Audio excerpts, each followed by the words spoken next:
আসসালামু আলাইকুম। উত্তর আমেরিকার প্রবাসী বাংলাদেশের সাংস্কৃতিক কর্মকাণ্ডের নানা খবর নিয়ে আমাদের নিয়মিত আয়োজন হৃদয়ের সদস্যে আপনাদেরকে স্বাগত জানাচ্ছি। আমি হাসিব মার্জান।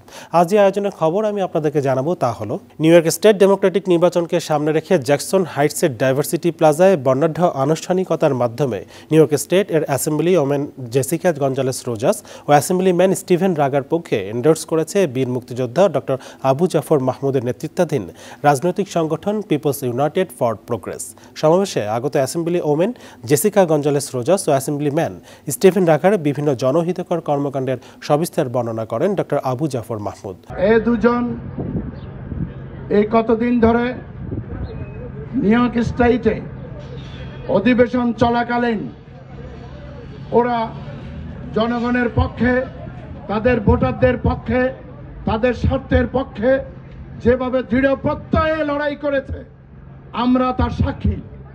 সেই কারণে আমরা জানি আমাদের প্রতিনিধিদেরকে আমরা যখন উৎসাহিত করব, আমরা যখন তাদের সমর্থন জানাবো, তাদের সেখানে তাদের বলিষ্ঠ পদক্ষেপ আরো বেশি করে তারা করতে পারবে। এই অবস্থায় আমরা পরিষ্কার করছি, এই যে এখানে কেবলমাত্র জনগণের শক্তি একমাত্র শক্তি নয়, কর্পোরেট ওয়ার্ল্ড তারা এখানে পরিচালনা করছে, তারা ব্যাকআপ করছে, তারা যেভাবে লবিং করছে, তারা যেভাবে ফাইন্যান্স খরচ করছে, আমরা সেভাবে পারি না। তারা যেভাবে একতাবদ্ধ, আমরা জনগণ সেভাবে একতাবদ্ধ নই। সেখানে আজকের ডাক, আজকের আহ্বান পিপল ইউনাইটেড ফর প্রোগ্রেস, এটি একটি রাজনৈতিক সংগঠন, এটি জনগণের আন্দোলন সংগঠন। এই সংগঠন আরো অনেক সংগঠন আছে, সবগুলোকে আমরা ডাকবো, সবগুলোর সাথে একাত্মতা হব। তার কারণ আমরা অনৈক্যে নয়, আমরা বিশ্বাস করি এবং বুঝি একতাই হচ্ছে মূল শক্তি। কেবলমাত্র কোনো কমিউনিটি নয়, এন্টায়ার সবগুলো কমিউনিটি মিলেই আমরা নিউ ইয়র্কের কমিউনিটি। অনুষ্ঠানে পিপল ইউনাইটেড ফর প্রোগ্রেস এর সাফল্য কামনা করে আগত অতিথিরা কথা বলেন। United for Progress, thank you so much. Thank you to our incredible leaders and all the leaders in the community right here in Jackson Heights and across Queens, and my powerful women standing right next to us and right behind us. Thank you. Immigrant communities, South Asian communities, Muslim communities, Sikh communities, all the diverse communities that Jackson Heights, East Elmhurst, Corona, Woodside, and Astoria represent. And these are the leaders who have stood with me every single day as we have been fighting for health care for every single person, regardless of immigration status.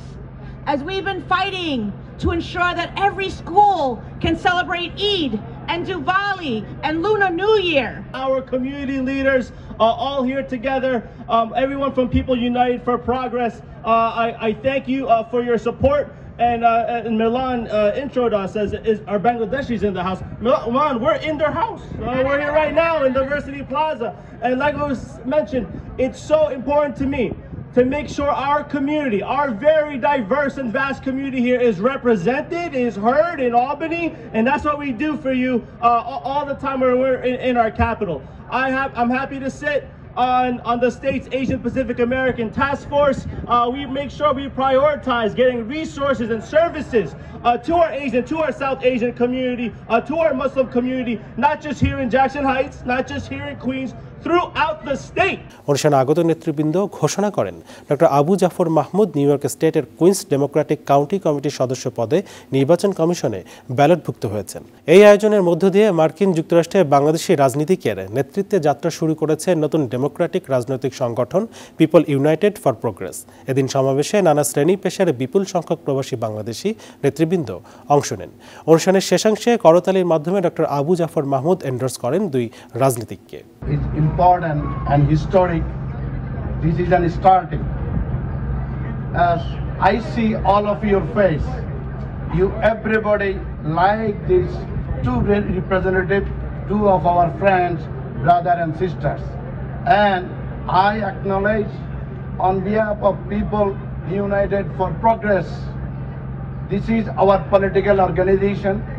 So legally we are now in here to endorse these two